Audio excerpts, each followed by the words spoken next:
The last train from Manakara leaves long before midnight. But that night, a whistle cut through the rain.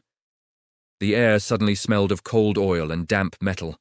Standing on the platform, I felt the rails humming, but there was no locomotive in sight. Just a rumbling echo rolling out of the jungle. The old folks say a fady, a taboo, traps journeys that never end. Then, the platform light flickered. Figures stood waiting in the shadows, their tickets soaked and limp. I called out, but no one answered.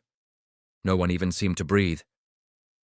The whistle blew again, closer this time. A voice like wind through dead leaves whispered a single word. Manakara, get on! The ghost train slid into the station without a sound. It was transparent, like a ripple in the air. Through its windows, I saw my own controller's seat, but someone else was sitting in it. At dawn, I checked the logbook. A single entry had appeared. Departure time, exact.